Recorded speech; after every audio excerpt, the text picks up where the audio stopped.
तबाही का जलजला आया।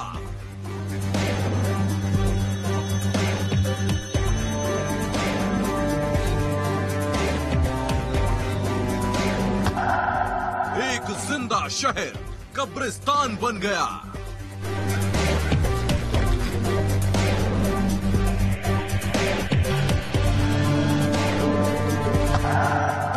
सड़क सड़क लाशें पड़ी थी।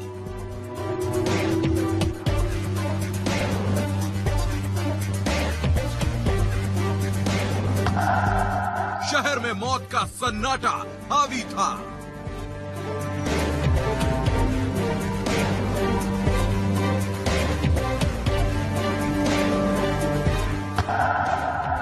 इस सदी का सबसे बड़ा नरसंहार।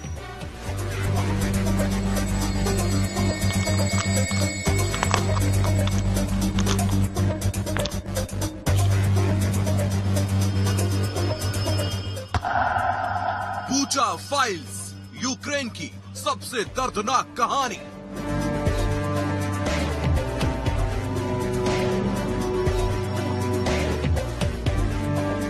इस वक्त हम बूचा शहर के बीचों बीच मौजूद हैं और जो ये आपको सिक्योरिटी का फीता नजर आ रहा है, इसके उस पार अभी भी लैंड माइंस बिछी हुई है। यानी अगर उस पार हम कदम रखते हैं तो हमें जान का खतरा हो सकता है। और यहाँ से जितनी दूर तक आपकी नजरें जाएंगी उतनी दूर तक आपको सिर्फ तबाही और बर्बादी की तस्वीरें ही नजर आएगी, उसके अलावा कुछ और नजर नहीं आएगा।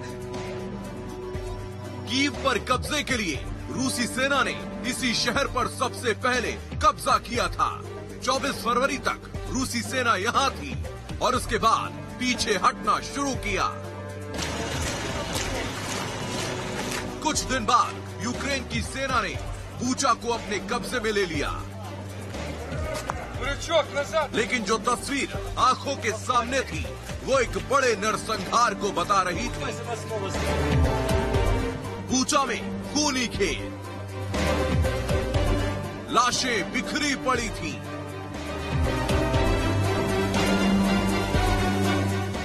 हाथ बंधे हुए थे, सिर में गोली मारी थी। लाशों को जानवर खा रहे थे। घर मकान सब कुछ तबाह थे।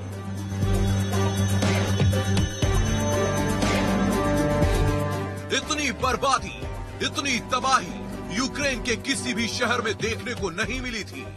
हालांकि मारिउपोल से भी ऐसी तस्वीरें आई, लेकिन इंसानों के साथ जो बर्बरता, हैवानियत बूचा में की गई वो बेहद खौफनाक है।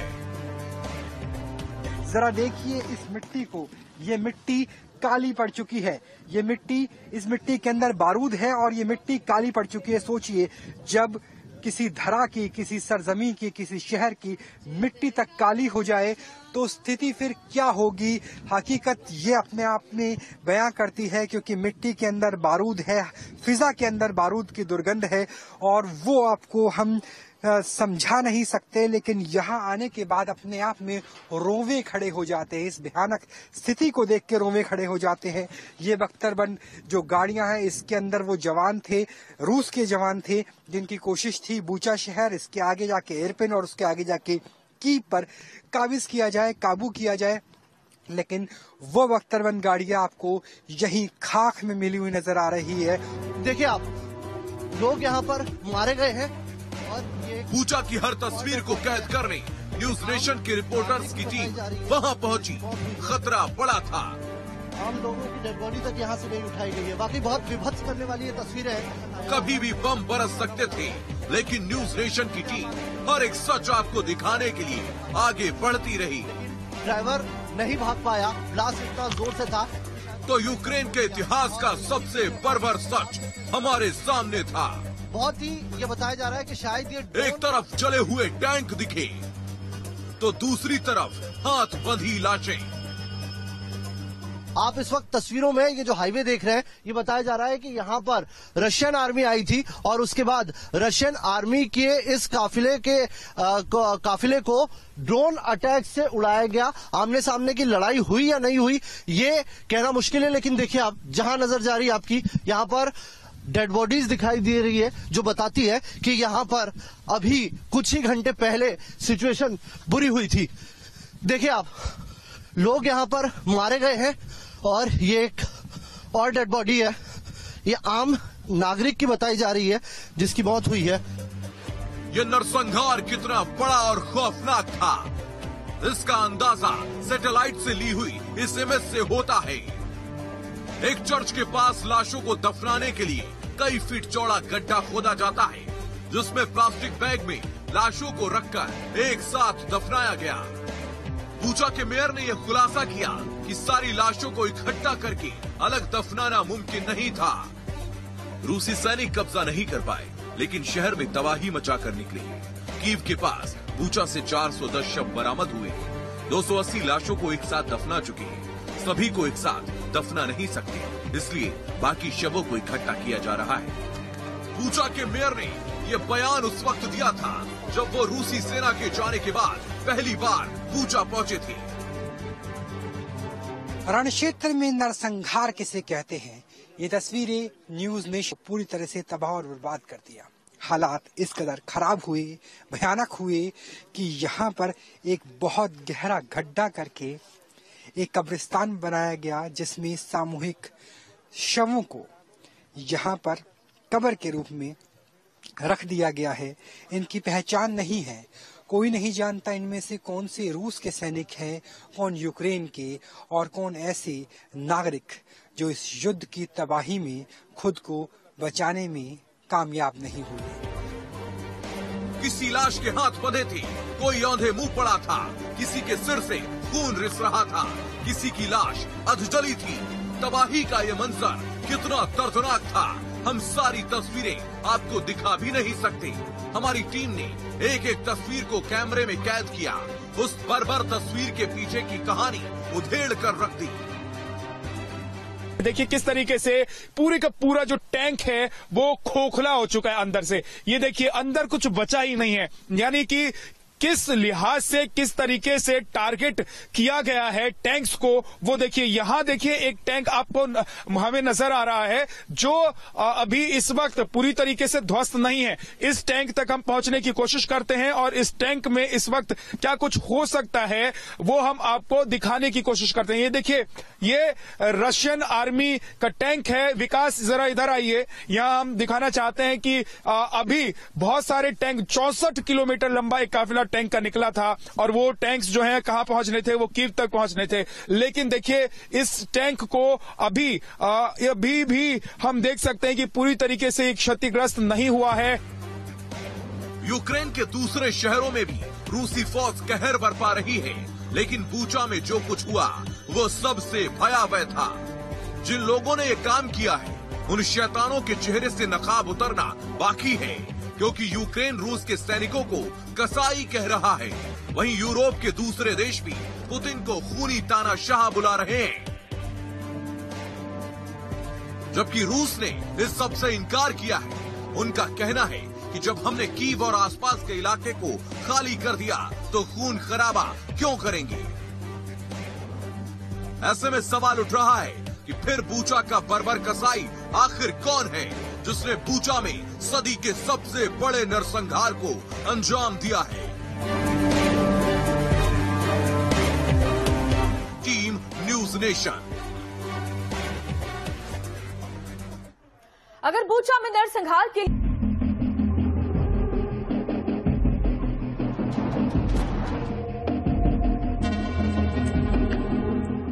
जिस टैंक पर हम लोग इस वक्त खड़े हैं, जिस टैंक से हम आपको रिपोर्ट दिखा रहे हैं, दरअसल ये रूस का टैंक है। ये पूरी तरीके से क्षतिग्रस्त नहीं हुआ है, लेकिन बाकी जो टैंकों का जो पूरा काफिला है वो देखिए कैसे क्षतिग्रस्त हो चुका है। यहां से जहां तक हमारी नजर जा रही है वहां तक हम देख रहे हैं सिर्फ टैंक ही टैंक है।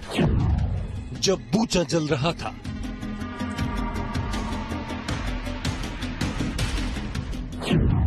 तब जेलेंस्की इंटरव्यू दे रहे थे।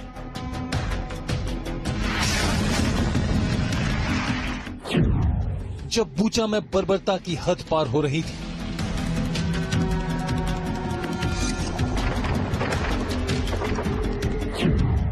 तब जेलेंस्की खिलखिलाकर हंस रहे थे। Not too many, to be understandable, right? Too many connections, not too many, I mean, not too many, to be understandable, right? जब बूचा में नरसंहार हो रहा था,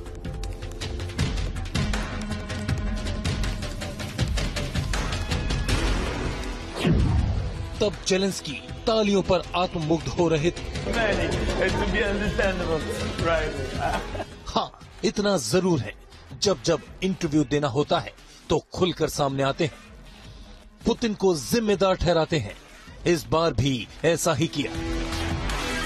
अभी तक ये सामने नहीं आया है बूचा की बर्बरता के पीछे कौन है, लेकिन जेलेंस्की ने पुतिन को कसाई कह डाला। Зачем душили женщин после того, как вырывали у них из ушей серьги? Как можно было насиловать женщин и убивать их на глазах у детей? Издеваться над их телами даже после смерти? Зачем давили танками тела людей? Что сделал в вашей России украинский город Буча? Как это все стало возможным? जेलेंस्की ने बोला तो दुनिया भर में पुतिन को लेकर तरह तरह के बयान सामने आने लगे। जेलेंस्की के बाद नाटो सदस्य देशों से बयान सामने आए। अमेरिकी विदेश मंत्री एंटनी ब्लिंकन ने कहा, हम बूचा और पूरे यूक्रेन में क्रेमलिन सैनिकों द्वारा किए गए स्पष्ट अत्याचारों की कड़ी निंदा करते हैं। हम जिम्मेदार लोगों को जवाबदेह ठहराने के लिए उपलब्ध हर उपकरण दस्तावेजीकरण खंगाल रहे हैं। इसी बीच संयुक्त राष्ट्र महासचिव एंटोनियो गुतेरेस ने भी बयान जारी करते हुए कहा, यूक्रेन की राजधानी कीव के पास बुचा शहर में मृत नागरिकों की तस्वीरें देखकर उन्हें गहरा सदमा लगा। उन्होंने स्वतंत्र जांच की मांग की है। यूरोपियन यूनियन के विदेश नीति के प्रमुख जोसेफ बोरेल ने कहा है कि मैं रूसी सेना की ओर से की गई क्रूरता को देखकर परेशान हूँ। यूरोपीय यूनियन यूक्रेन के युद्ध अपराधों का दस्तावेजीकरण करने में मदद करेगा ताकि अंतर्राष्ट्रीय न्यायालय में रूस के खिलाफ मुकदमा चलाया जा सके।